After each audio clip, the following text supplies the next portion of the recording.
All right, hello. Today we'll be looking at the topic which says African art history. African art history.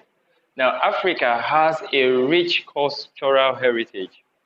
Africa is a continent with a rich cultural and artistic heritage in the world.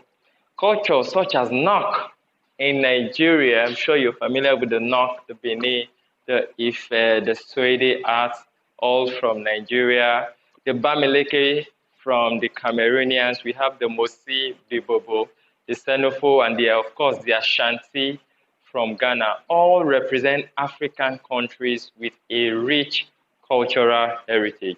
Now, they are as old as the continent and attest to its richness and its ancientness of creativity. Now, such cultures existed before the advent of the colonial period, but let's not dwell too much on that. Let's look at the African art history and its artworks.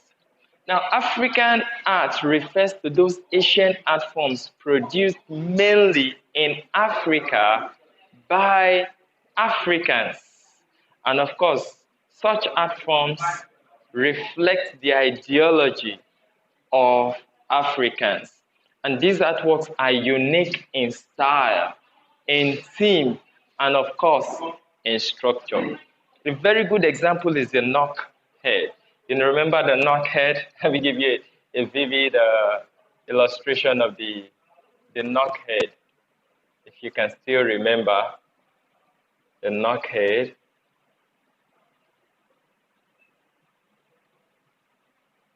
Remember the knock head, right? Triangular shaped eyes with those represented with holes, and then mouth opened as if whistling. And then, of course, you have the holes. Remember the elaborate hairdos, right?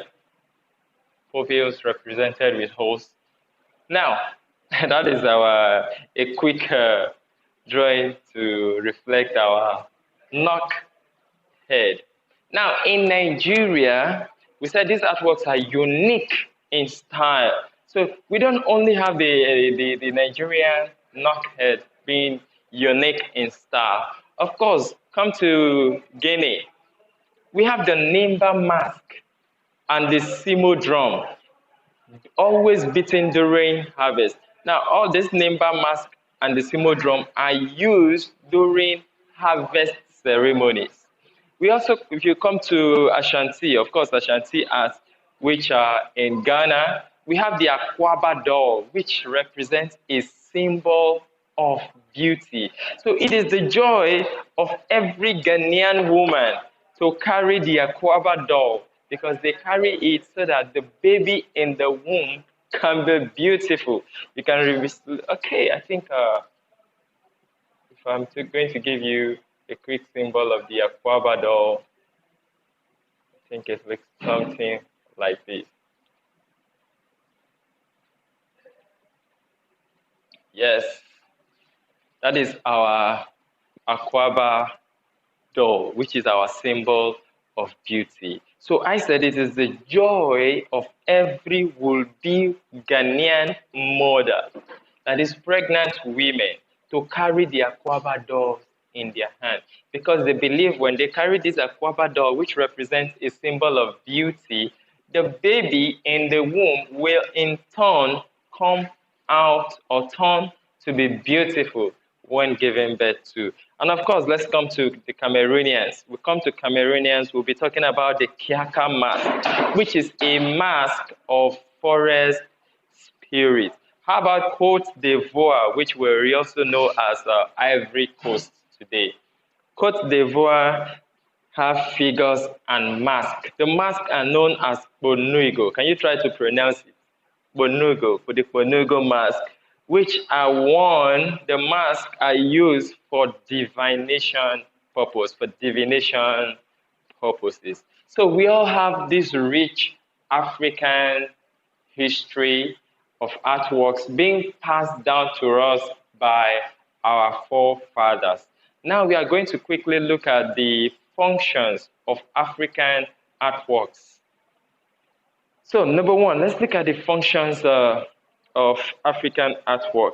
It exhibits indigenous music, dance, and masquerade traditions in work and in festivals.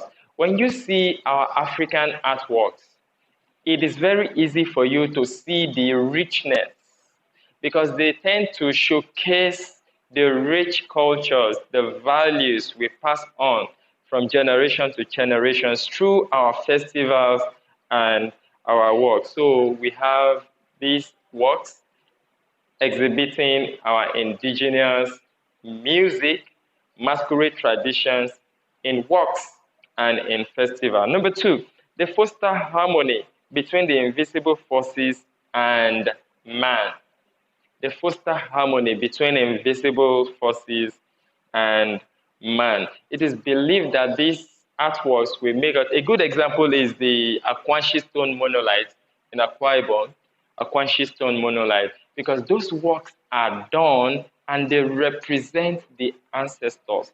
So when these stone monoliths are carved, it is believed that the spirit of the forefathers will come and dwell in these stones, and in turn, they watch over the people they have left behind. Akwanshi in itself means dead person buried in the ground. Okay, so number three, their work serves as decorative purposes. Of course, for our African rulers, work serves decorative purposes for our African rulers. Palaces are being decorated with works. Number four, artworks are made to serve economic and social functions. Artworks are made to serve economic and social functions. And number five, it portrays the moral and religious beliefs of the people. It portrays the moral and religious beliefs of the people. Artworks portrays the moral and religious belief of the people. And of course, the last one is that it serves as a source of income. African artworks serves as a source of income.